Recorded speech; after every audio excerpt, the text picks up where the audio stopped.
The light lines of positive and negative energy act upon the Earth as an alternating, negatively charged body. The Sun acts upon the oppositely polarized hemispheres as they are presented to it in the seasons. The relative increase or decrease in polarity action varies continuously, depending upon the tilt of the Earth, the resistance of the Sun's force field, and effects of the quarterly cycles upon each succeeding cycle. People have less resistance to disease in winter because at that quarter of the Earth's orbit, the light lines of energy are reduced due to passing through the rotating vortex of the Sun's force field. Any change of polarity predominance in the Earth's atmosphere or crust will result in climatic changes. This is how positively charged particles from hydrogen bombs have caused weather changes and extremes throughout the world. Our atmospheric strata is only a thin layer of gases and moisture emitted from the crust. Our frequent charging of the atmosphere with radioactive substances is a slow process of self-annihilation. The temperature drop noted after each atomic bomb blast is caused by the inrush of frigid air from higher strata. If 30 atomic bombs were exploded in 30 days, our Earth population would be forced underground by the extreme cold. And now words from God. O man, I expand the buds in the springtime of my seasons. I bring forth hues of colors in the sunsets. I breathe forth fragrance from the flowers.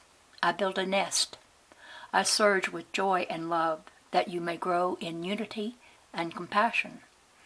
I bring about the warmth of my breath in the seasons of my summers, that man may know the fullness of the harvest, that man may see the repetition of my doings in examples all about him. And then I bring the cold. I change my colors. I cool my breath.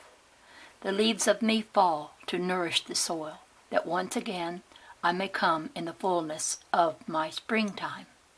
And then I breathe my holy breath through naked branches in the blast of winter. I crown my mountains with the purity of whiteness in mantles of snow.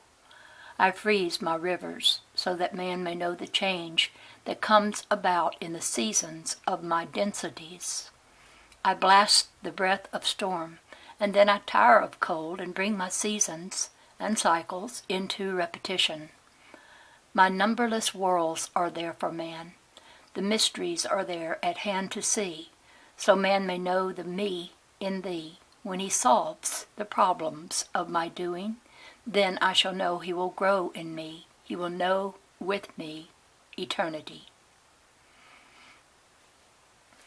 This same principle of light energy maintains the Earth's cycles of day and night, temperatures, tides, and relation and effects of the moon on the Earth and her people.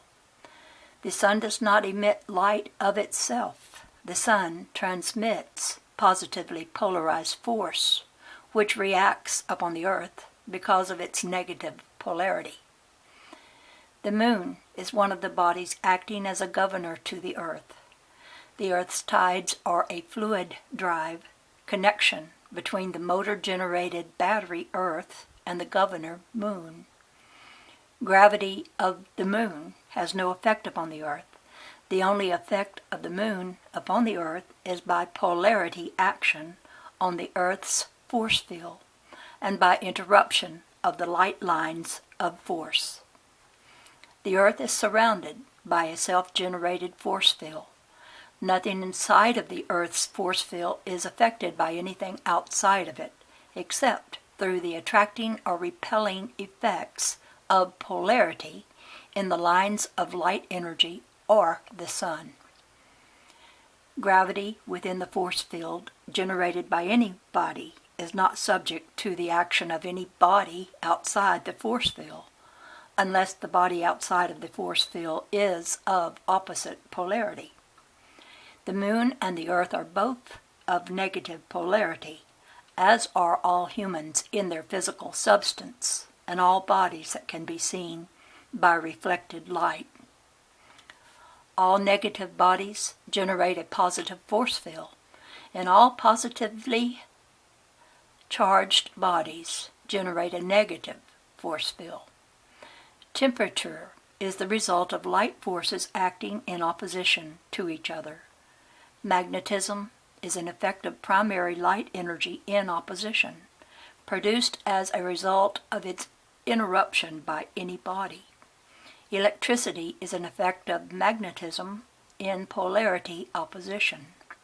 Heat is an effect of electricity in opposition.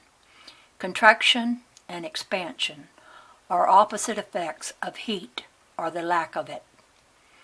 The Earth's force field is the boundary of everything inside of it. Nothing can come into it or go out through it without conforming to its positive polarity. And now here is a graph that you can pause on if you want to look at it better. The space people can alternate the polarity of the force field around their ships to conform to the positive polarity of the Earth's force field while they are passing through it. The moon never was hurled from the Earth, and it will never be part of the Earth due to the Earth's force field. Let us start at the positive quarter and rotate the moon around the Earth. The small arrows shown on the moon indicate the direction of forces set up by polarity affecting the moon. The A arrows represent attractive forces, and the R arrows stand for repelling forces. At all times, these forces are changing their predominance, which establishes the moon's orbit around the Earth. The moon's orbit speed is fixed according to its charge of negative polarity. The secondary light rays from the positive sun and the positive lines of light energy warm the morning cycle from 6 a.m. to 12 noon. This occurs by the attractive resistance heat effect in our negative atmosphere and crust of the Earth. The force field does not decrease these polarity effects because their polarities are both positive. Therefore, they offer no resistance to each other. The heat registered during the hottest part of the day is in the active quarter from 12 noon to 6 p.m. Higher temperatures are registered in this quarter because the sun and positive lines of light quarter because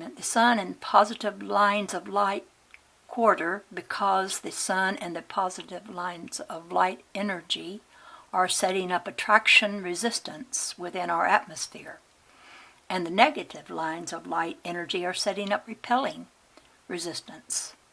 Two forces are working in attraction to the Earth's polarity, and one force is working in opposition to it. The negative lines of force also meet resistance of the positive force field, which acts as a reflector. From 6 p.m. to midnight is the negative quarter. Both the positive lines of light energy and the sun's attractive forces are eliminated, and the negative lines of light energy maintain only the heat of resistance by repulsion. The forces of the active quarter fade away, and the negative physical bodies of people become tired and sleepy during the negative quarter. In the rest quarter, from midnight to 6 a.m., the sun's positive force, the positive lines of light energy, and the negative lines of light energy set up no resistance of attractive or repelling forces. So the atmosphere and the crust cool off in the coldest quarter of the cycle because the Earth is shielded from the three forces.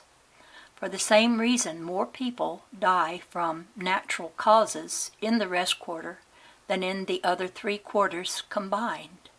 This is because their physical resistance is low. In other words, none of the 3 life forces of light are active in the physical body during the rest quarter. That is what rest is, the lack of polarity, opposition, forces. Everything is meant to rest in the rest quarter, and all of nature does it, except in cases where the positive polarity is predominant. People of a predominantly negative polarity cannot stand to work on a graveyard shift. People of a predominantly positive polarity are often called lazy because their active quarter and rest quarter reactions are opposite and they want to sleep in the daytime. It has been maintained by science that the moon causes the tides. This is not so any more than the profession that heat comes from the sun. The polarity predominance alternates between the northern and southern hemispheres of the Earth and causes the force field to oscillate. The erratic orbit path of the moon follows the oscillations of the Earth's force field. The Earth's positive force field rotates opposite to the Earth and the moon's orbit. Interruptions of the light lines of force by other bodies or planets causes variable effects on the Earth, and its reactions are transmitted to its self-generated force field. The Earth's force field causes the tides, as it is of opposite polarity to the water. The fact that it is strongest at the point of most resistance, where the moon is, explains the reason that science professes that the moon attracts the water, causing the tides. A negative moon cannot attract a negative body of water. It would repel the water, and in that case the tides would be lowest on the Earth, on the side toward the moon. The cyclic interruption by the moon between the positive and negative lines of light energy and the Earth is what causes diurnal, I don't know that word, D-I-U-R-N-A-L, inequalities in the four tides of a day and the age of the tide. Water being a fluid accounts for the equal effect on the opposite side of the Earth. The fact that the force field is rotating in the opposite direction to the Earth and is strongest at a point between the greatest resistance of attraction by both the Earth and the moon is what causes the tides to lag, a fact which has never been explained satisfactorily by science. Magnetism in and around the Earth is a result of the Earth's interruption of the lines of primary light energy.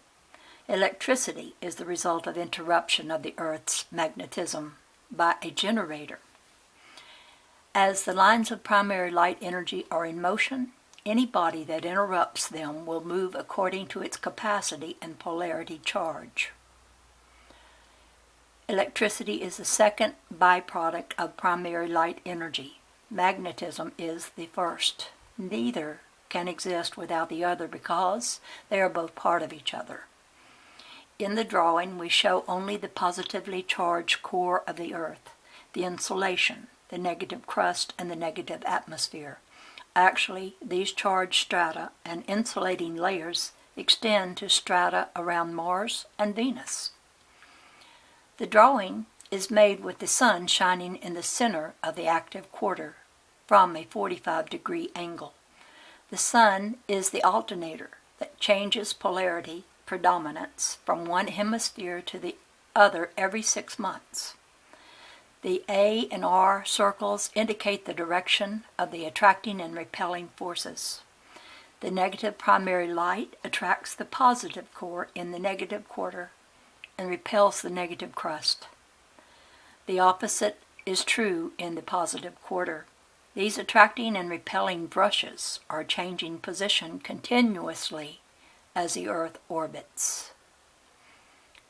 And right here is the drawing that he has made of this, which I will leave it on because I'm going to end this particular part of this and start another one.